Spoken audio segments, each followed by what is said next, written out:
Assalamualaikum warahmatullahi wabarakatuh. Bertemu lagi dengan saya. Di sini teman-teman akan belajar bersama dengan saya mengenai tentang konsep dasar manajemen sumber daya manusia.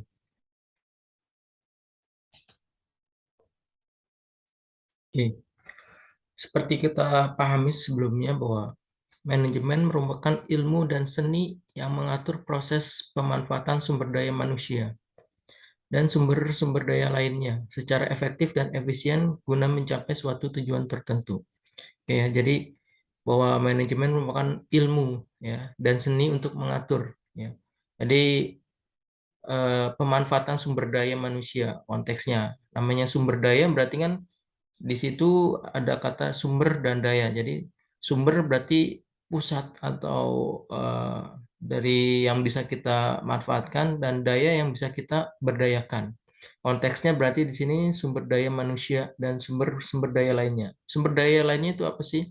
Nah, konteks di sini sumber daya lainnya terdiri dari 6M, yaitu man, money, metode, material, dan mesin serta market. Man itu manusia atau kita bisa bilang sebagai SDM-nya, pekerjanya, karyawannya. Money itulah uang. Jadi ya setiap kegiatan produksi pasti membutuhkan bahan material ya. Bahan material itu juga membutuhkan untuk biaya pembeli material tersebut, terus untuk menggaji-gaji karyawan. Ya, metode adalah cara. Setiap perusahaan mempunyai cara sendiri-sendiri dalam beroperasional. Ya, material, bahan baku, ya, bahan produksi adalah membuat bahan baku atau bahan mentah menjadi barang jadi. Nah, di sini dibutuhkan material.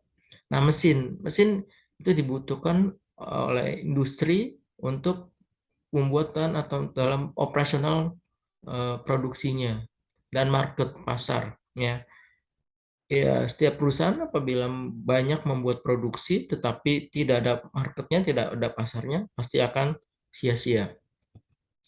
Nah, kalau kita runut pengertian manajemen itu sendiri, manajemen berasal dari kata to manage yang artinya mengatur. Sehingga timbul pertanyaan tentang apa sih yang diatur, apa tujuannya diatur, mengapa harus diatur, siapa yang mengatur, dan bagaimana cara mengaturnya. Oke, yang pertama yang diatur adalah sumber atau unsur manajemennya, yaitu 6M yang tadi kita bahas.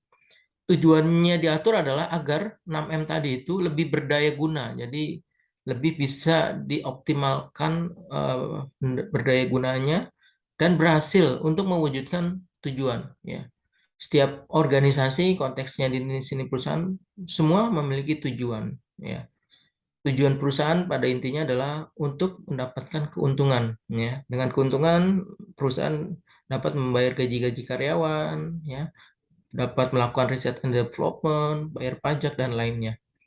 Yang tiga, harus diatur apa sih? Harus diatur supaya 6M itu dapat optimal, terkoordinasi, dan terintegrasi dengan baik dalam terwujudnya tujuan organisasi.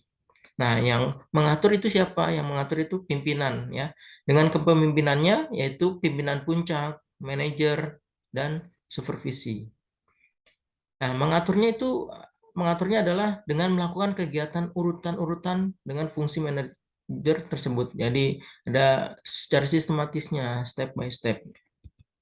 Oke. Nah, sumber daya manusia kini berperan besar bagi kesuksesan suatu organisasi. MSDM atau manajemen sumber daya manusia merupakan bidang strategis dari organisasi.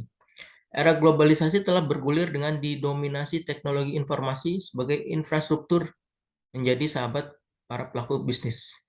Jadi untuk era saat ini, para pelaku bisnis ya harus menjadi ya familiar dengan dominasi teknologi informasi yang saat ini sudah berkembang sangat pesat dan sangat mempengaruhi seluruh organisasi. Sehingga SDM yang diperlukan pada saat ini adalah SDM yang sanggup menguasai teknologi secara cepat dan responsif terhadap perubahan-perubahan teknologi agar perusahaan mampu terus bertahan dan bersaing. Dominasi teknologi saja tidak cukup. Jadi untuk mampu bisa bertahan dan bersaing, untuk mendominasi teknologi saja itu tidak cukup. Sehingga harus ditunjang oleh SDM yang handal, ya. SDM-nya, jadi selain teknologinya, SDM-nya juga harus handal untuk mengoperasionalkan atau mendayagunakan teknologi tersebut. Oleh karena itu, sumber daya manusia dalam suatu organisasi merupakan salah satu unsur yang paling vital dalam organisasi, ya. Jadi organisasi tanpa SDM tidak akan terjadi sebuah organisasi. Karena pengertian dari organisasi adalah perkumpulan satu atau dua orang dalam satu wadah untuk mencapai tujuan yang sama. Berarti di situ harus ada orangnya, harus ada sumber daya manusianya. Oke, di sini ada pengertian manajemen. Oke, menurut Tehani Handoko, manajemen sumber daya manusia merupakan suatu proses perencanaan, ya, pengorganisasian, pengarahan, dan pengawasan. Kegiatan-kegiatan pengadaan, pengembangan, pemberian kompensasi, pengintegrasian, pemeliharaan, dan pelepasan sumber daya manusia agar tercapai berbagai tujuan individu, organisasi, dan masyarakat. Yaitu pengertian dari Tehani Handoko. Kalau menurut Shimamura, manajemen sumber daya manusia adalah pendayagunaan, pengembangan, penilaian, pemberian balas jasa, dan pengelolaan individu, anggota organisasi, atau kelompok kerja. Kita akan bahas satu lagi. Di sini menurut Dessler, manajemen sumber daya manusia adalah suatu kebijakan dan praktik yang dibutuhkan seseorang yang menjalankan aspek, konteksnya di sini adalah orang atau sumber daya manusia dari posisi seorang manajemen meliputi perekrutan, penyaringan, pelatihan, pengimbalan, dan penilaian. Dari tiga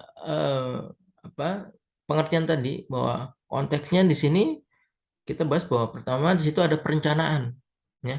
Dari perencanaan, terus pengorganisasian, pengawasan, pengarahan, pengawasan, agar apa? Agar tujuan organisasi itu dapat tercapai, ya. Oke, kita bahas mengenai tentang tugas dari MSDM, ya. Kalau menurut Umar, tugas dari manajemen sumber daya manusia MSDM dapat dikelompokkan atas tiga fungsi. Pertama, fungsi manajerial. Di situ terdapat mengenai tentang perencanaan, pengorganisasian, pengarahan, dan pengendalian. Serta fungsi operasional, ya, untuk pengadaan, ya, apakah itu pengadaan dari SDM-nya, pengadaan mesin-mesinnya, ya, pengembangan, kompensasi, pengintegrasian, pemeliharaan, dan pemutusan hubungan kerja. Yang berikutnya adalah fungsi ketiganya adalah kedudukan MSDM itu sendiri dalam pencapaian tujuan organisasi perusahaan secara terpadu.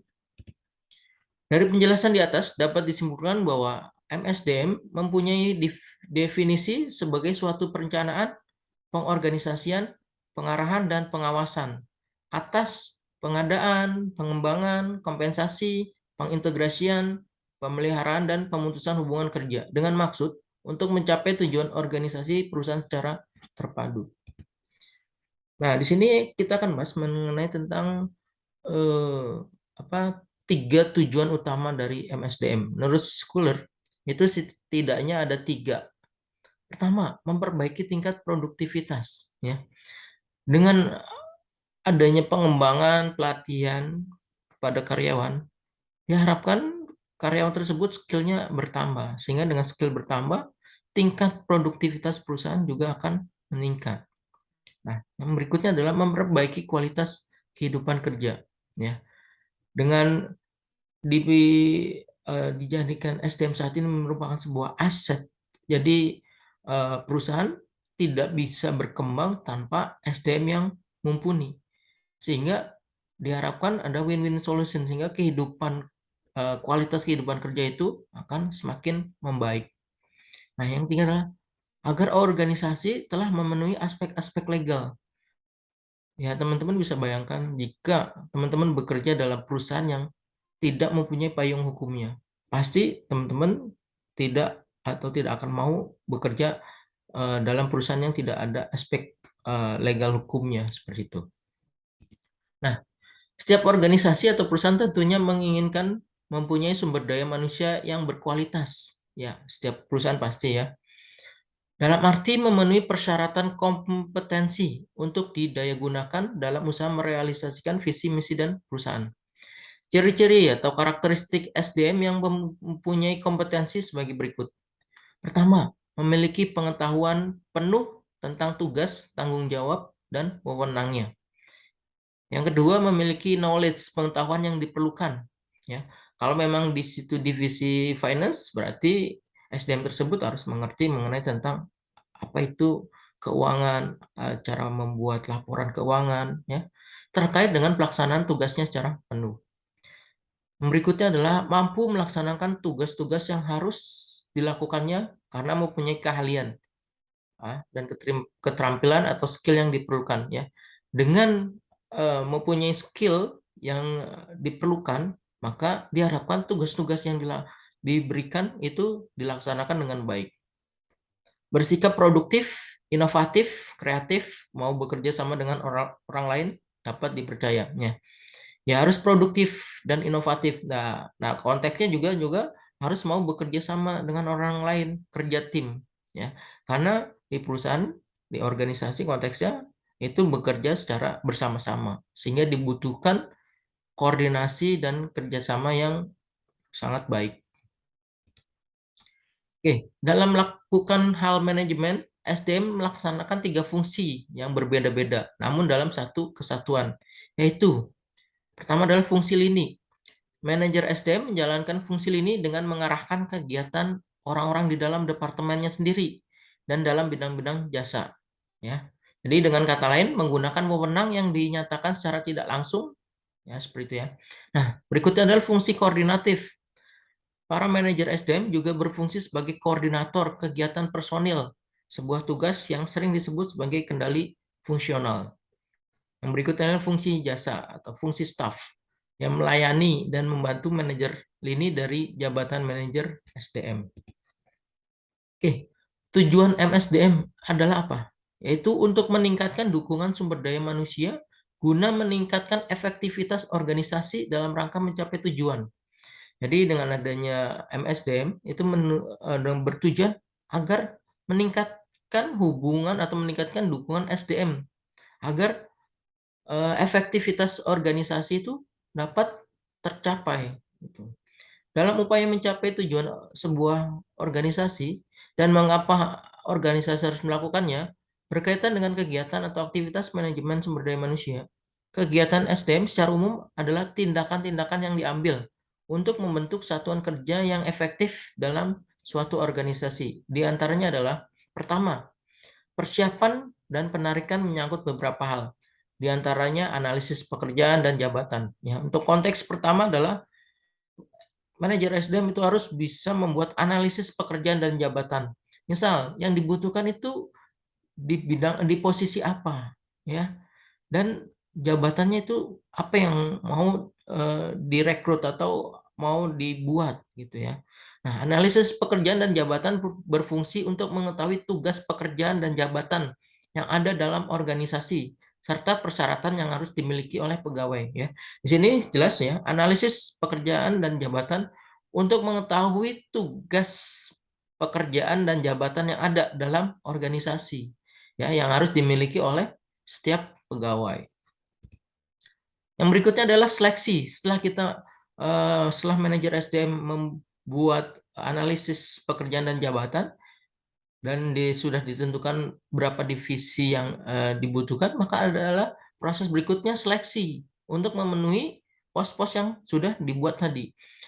Ya, seleksi proses kegiatan penarikan untuk memperoleh pelamar pekerjaan yang berkualitas dari sejumlah pelamar yang disaring melalui proses seleksi ya. Seleksi itu nanti kan ada seleksi administrasi, itu seleksi tes ya.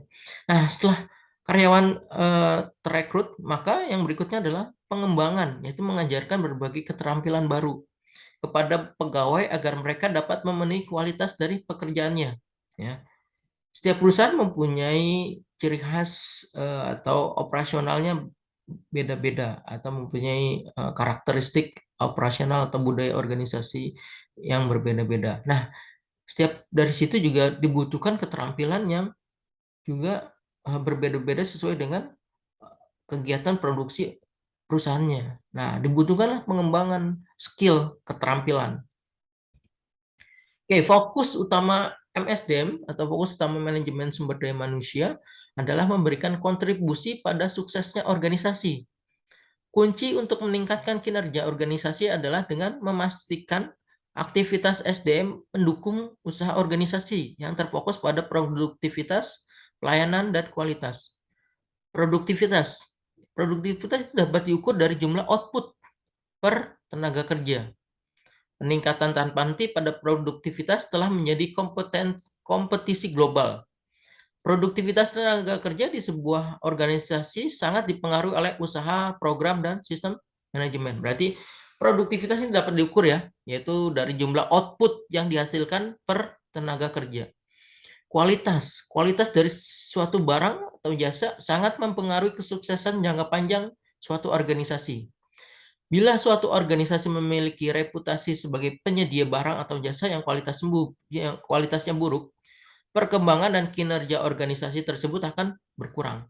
Ya, konsumen jika mendapatkan barang yang kualitasnya tidak baik, maka dia tidak akan membeli lagi. Ya, sehingga apa? Sehingga kalau tidak membeli lagi, omset dari sebuah perusahaan akan menurun. Nah, yang berikutnya adalah pelayanan. Manajemen SDM harus disertakan pada saat merancang proses tersebut.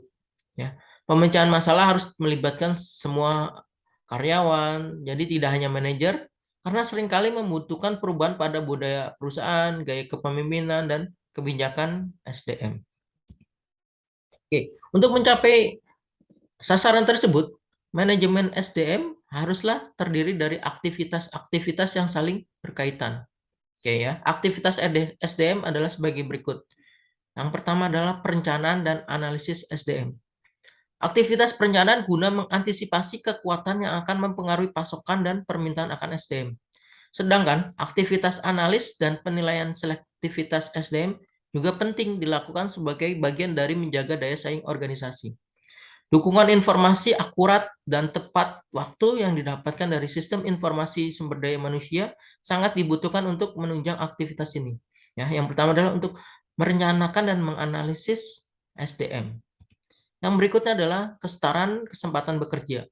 Ya, jadi kepatuhan pada hukum peraturan kesetaraan kesempatan bekerja mempengaruhi aktivitas SDM. Contohnya, perencanaan SDM harus memastikan sumber daya tenaga kerja yang bervariasi ya untuk memenuhi jumlah tenaga kerja yang ditetapkan oleh hukum dan peraturan. Jadi konteksnya di sini adalah setiap pelamar pekerja itu mempunyai kesempatan yang sama dalam bekerja di sebuah perusahaan. Yang berikutnya adalah perekrutan. Sasaran perekrutan guna menyiapkan tenaga kerja yang cukup untuk memenuhi kebutuhan organisasi. Nah, setelah itu adalah pengembangan SDM. Pengembangan SDM dapat berupa pelatihan, ya. Jadi untuk mengembangkan SDM, yaitu dilakukan pelatihan, ya, training yang berkesinambungan untuk tanggap pada perubahan teknologi, ya. Jadi pengembangan semua tenaga kerja, termasuk pengawas dan manajer, ya, diperlukan untuk menyiapkan organisasi menghadapi tantangan ke depannya. Nah, yang berikut adalah kompensasi dan keuntungan. Kompensasi diberikan dalam bentuk pembayaran, insentif, dan keuntungan, benefits ya. Benefit itu bisa bermacam-macam tergantung dari perusahaannya ya. Perusahaan harus mengembangkan dan selalu memperbaiki sistem upah dan gaji ya. Program insentif seperti pembagian keuntungan dan penghargaan atas produktivitas semakin banyak dilakukan. Peningkatan biaya pada keuntungan, contohnya pada keuntungan pemeliharaan kesehatan, selalu menjadi isu penting. Nah, kompensasi ya. Jadi kalau perusahaan di situ karyawannya merasa nyaman akan kompensasi yang diberikan, maka karyawan tersebut akan memberikan kemampuan yang dia miliki, secara penuh dia akan keluarkan. Kenapa? Karena dengan dia berharap dia berproduktivitas tinggi, maka omset perusahaan juga akan meningkat. Ya, di situ jadi ada win-win solution. Nah, kesehatan, keselamatan dan keamanan kerja. kesehatan dan keselamatan fisik serta mental tenaga kerja adalah hal yang utama, ya. Jadi di situ harus perusahaan atau organisasi di situ harus bisa menjamin kesehatan dan keselamatan serta keamanan karyawan dalam bekerja. Hubungan tenaga kerja dan buruh, atau di sini hubungan tenaga kerja dan manajemen.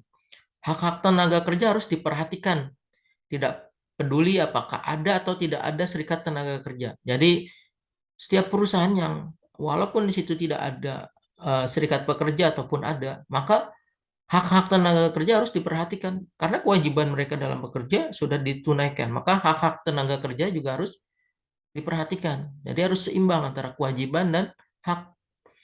Komunikasi dan pembaruan kebijakan dan peraturan SDM sangat penting untuk dikembangkan sehingga manajer dan tenaga kerja tahu apa yang diharapkan dari mereka. Oke, nah di sini ruang lingkup kegiatan MSDM. Pertama merancang, ya, terus merencanakan, menciptakan kondisi dan lingkungan kerja, mempertahankan dan menjamin efektivitas semangat kerja. Ya. Sini merancang untuk mengalokasikannya kepada karyawan, ya, terus merencanakan, menarik dan menyeleksi, melatih dan mengembangkan karyawan secara efektif untuk dapat melakukan pekerjaan. Terus yang ketiga menciptakan kondisi dan lingkungan kerja yang dapat memuaskan berbagai kebutuhan karyawan, ya. Di situ melalui kesempatan pengembangan karir, sistem kompensasi, ya. Ya, jadi jika karyawannya itu memang mempunyai prestasi yang bagus, berkinerja baik, maka dia punya kesempatan untuk apa ya, mengembangkan karir. Jadi jika ada posisi lowong di atas, maka karyawan tersebut bisa menduduki posisi tersebut. Terus sistem kompensasi yang adil, ya, serta hubungan antara karyawan dan atasan yang serasi, ya. Nah, terus mempertahankan dan menjamin efektivitas dan semangat kerja yang tinggi dalam jangka waktu yang lama. Sekian, terima kasih penjelasan eh, di kali ini. Semoga teman-teman dapat memahaminya dan dapat mengambil manfaat hikmah dari pelajaran kali ini.